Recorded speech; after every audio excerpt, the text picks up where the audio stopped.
তুই আমাকে বিয়ে করেছিস কেন? আর আজ আমাদের বাসর রাত, তবু একটা পাপ্পিও দেস না, মুখ অন্যদিকে ঘুরিয়ে রেখেছিস। কোথায় ভেবেছিলাম বর এই করবে সেই করবে, শাকচুন্নি বান্ধবীদের কথার সাথে কোনো মিল দেখতে পাচ্ছি না।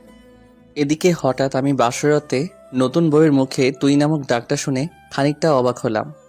কি হলো, কিছু বলছিস না কেন? বিয়ে কেন করেছিস? কিছু করবি না? না করলে ফল কাটার ছুরি গলায় চালিয়ে দেবো।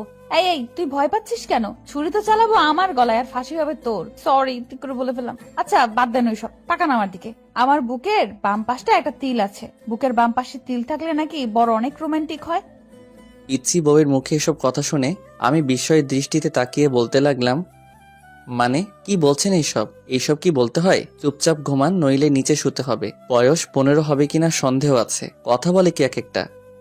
হায় আল্লাহ, কি বলেন আপনি না আমার স্বামী? ভাবি বলেছে স্বামীর কাছে সব বলতে হয়। আচ্ছা আরো কোথায় কোথায় আছে বলবো কি? জানেন আমার না নাভির কাছে। আল্লাহ আমাকে বাঁচাও, মেয়েটা তো দেখছি আমায় পাগল বানিয়ে ছাড়বে।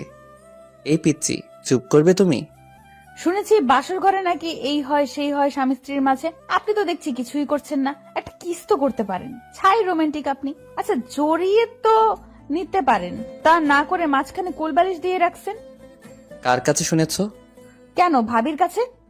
আর কি শুনেছ? ভাবি বলেছে স্বামী যেমন যেমন করতে বলে তেমনি করতে। ও আচ্ছা, খুব ভালো তোমার ভাবিটা। এখন তুমি ঘুমিয়ে যাও। তোমার ভাবি বলেছে না স্বামী যা বলেছে তাই করতে, সো তাড়াতাড়ি ঘুমিয়ে যাও। তাহলে ঘুমাবো? বাসর রাতে নাকি ঘুমায় না? তুমি কি আমাকে ঢপ দিচ্ছ? আচ্ছা কোলবালিশটা সরাও, মাঝখানে ইন্ডিয়া পাকিস্তান করে রাখছে। এই পিচ্চি, চুপ করবে? আমার জীবনটা নরক বানাতে এসেছে। ঘুমাও বলছি। বাসর রাতে কত কি করে শুনেছি, স্বামী স্ত্রী, আর আমাকে ঘুমাতে বলছো? আচ্ছা একটা আইডিয়া শুনবেন আপনি? আবার আইডিয়া? আচ্ছা বলো, কি বলবে? বাসর রাতে কি কি করে আপনি বলেন, আমি সব করব। আইডিয়াটা চমৎকার না? এই কতবার বলবো আমি তোকে স্ত্রী হিসেবে মানি না? তারপরও এত প্যাস প্যাস করস কেন? আপনি না মানলে কি হবে? আমি আপনাকে মনে প্রাণে স্বামী হিসেবে মানি। বাঙালি মেয়েদের একবারই বিয়ে হয়। যখনই আল্লাহ তাআলার কালাম পড়ে 3বার কবুল বলেছি, তখন থেকে আপনাকে স্বামী হিসেবে গ্রহণ করেছি। শুধু ইহকালে নয়, পরকালেও আপনাকে স্বামী হিসেবে আল্লাহর কাছে চাইবো। আচ্ছা এখন তুমি ঘুমাবে নাকি নিচে নামিয়ে দিব? যত সব, জীবনটাই শেষ করে দিয়েছে। বিয়ে নিয়ে কত স্বপ্ন ছিল আমার, ছিল বাসরাত নিয়ে কত পরিকল্পনা, কিন্তু কপালে যে বাচ্চা মেয়েটাকে বিয়ে করতে হবে তা কখনো জানতাম না। আচ্ছা একটা পাপ্পি দেই আপনাকে।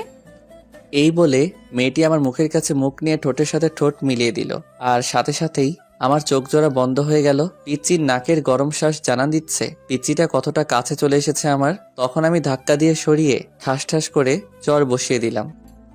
এই মেয়ে বাসরাতে শখ জাগছে, নাকে টিপ দিলে দুধ বের হয়ে আসবে, আর সে কিনা বাসরাত নিয়ে লাফালাফি। যত সব, হিটলারটা আমার জীবনটা এভাবে নষ্ট করে দিবে কখনো ভাবিনি। আপনি ভুল বলছেন। নাকে চাপ দিলে দুধ বের হয় না নাকি? টিপ দিলে বলবো পচা বের হয়, দুধ তো বের হয়। আল্লাহ কই রাখছো আমায়? এই ডেভিল মেয়ে, চুপ করবি? পিচ্ছি হয়ে এত কথা বলতে হয় না। সত্যি বললে ডেভিল হয়ে যায়। আর আমি পিচ্ছি না, আমার বয়স 14 বছর 3 মাস 17 দিন। নাক টানতে টানতে বলল মেয়েটা। তারপর আমি মনে মনে ভাবছি মেয়েটাকে মারা ঠিক হয়নি, কিন্তু কি করব, পিচ্ছি মেয়েটার জন্য হিটলারটা আমার ভবিষ্যৎটাই নষ্ট করে দিল। আচ্ছা আপনি ঘুমান। আর হাতে ব্যথা পেয়েছেন কি? কথাটা শুনে নিজের অজান্তেই খারাপ লাগলো। পিচিটার দিকে তাকাতেই মনে হচ্ছে একটা পূর্ণিমার চাঁদ। এত সুন্দর কোনো মেয়ে হতে পারে? মুখ দিয়ে রংধনুর আভা বের হচ্ছে। এ কি? পিচিটার ঠোঁট কেটে রক্ত বের হচ্ছে। থাপ্পড়টা জোরেই লাগছে। আচ্ছা তোমার নাম কি? আমাকে বিয়ে করার সময় নাম শোনেননি? তোমাকে বিয়ে করার কোনো ইচ্ছেই ছিল না, আমার হিটলারটার জন্য বিয়ে করেছি। এখন নাম কি বলবে? এখন বলে লাভ নেই, বিয়ে করে ফেলেছেন। শোনেন, আমার নাম কারিমা জাহান মীরা। আচ্ছা মীরা, সরি, তোমার লাগেনি তো? এই যে নাও, টিস্যু দিয়ে রক্তটা মুছে নাও।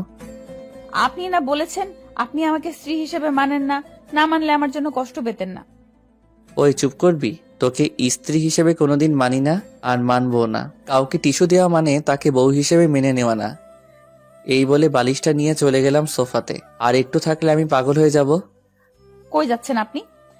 জাহান্নামে যাচ্ছি। চুপচাপ এখানে শুয়ে থাকবি, নইলে তোকে ফ্লোরে শুয়ে থাকতে দিব। আচ্ছা ঠিক আছে। তারপর বাতিটা অফ করে শুয়ে শুয়ে ভাবছি হিটলার আমার জীবনটাকে এভাবে নষ্ট করে দিবে। তোবা শুনলে বাসায় এসে আমাকে খুন করবে, নইলে সে নিজে গাড়ির নিচে পড়ে মরবে। বারবার তুবার কথা মনে পড়ছে। দুজন দুজনকে নিয়ে কত স্বপ্ন দেখেছি, আর মাঝখানে হিটলারটা পিচ্চি মেয়েটাকে বিয়ে করিয়ে দিল। ও আচ্ছা, আপনাদের তো পরিচয়টা দেওয়া হয়নি। আমি কাব্য আহমেদ, অনার্স কমপ্লিট করে বাবার মানে হিটলারের হোটেলে খাচ্ছি। হঠাৎ রুমের বাতি কে যেন জ্বালিয়ে দিল। এই পিচ্চি, কি করো? কেন, দেখতে পাচ্ছেন না আপনি? আরে আরে, কাপড় কেন খুলছো?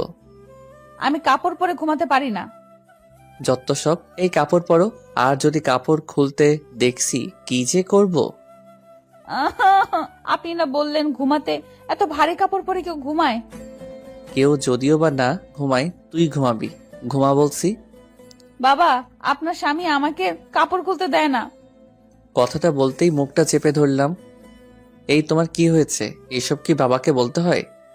তো কি করব, কাপড় পরে ঘুমাতে পারি না, তাই বাবাকে ডাক দিচ্ছি। বাবা বলেছে যদি কোনো সমস্যা হয় বাবাকে বলতে। আচ্ছা, তাহলে কাপড় খুলেই ঘুমাও।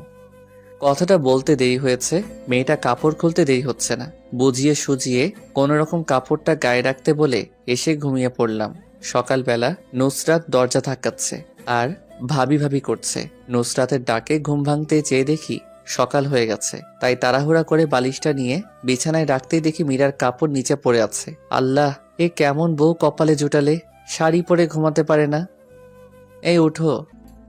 ও, কি হয়েছে মা? ওই, আমি তোর মা। এই বলে জোরে ধাক্কা দিতেই মীরার ঘুমটা ভেঙে যায়। কি হয়েছে? কাপড় পরে নাও। এখন আবার বলো না আমি কাপড় পরতে পারি না। আমি সত্যিই কাপড় পরতে পারি না, আপনি পরিয়ে দেন। আমি পরাতে পারি না। বড় বড় কথা বলতে তো পারো, আমি ছোট না। কাপড়টাই পরতে পারো না। আর হ্যাঁ, কাপড় পরাতে পারলেও আমি তোমাকে কাপড় পরিয়ে দিব না, নিজে পরে নাও। বাবা, ও বাবা, আপনার ছেলে আমাকে শাড়ি পরিয়ে দেয় না। ওই, চুপ করবি তুই? চুপ কর। আমি বাবাকে বলবো তুমি রাতে শাড়ি টেনে হিচড়ে খুলে এখন পরিয়ে দিচ্ছ না। কি? হে আল্লাহ, এই মেয়েটার কথা শুনে মনে হচ্ছে 7 আপকে বিষ ভেবে খেয়ে মরে যায়।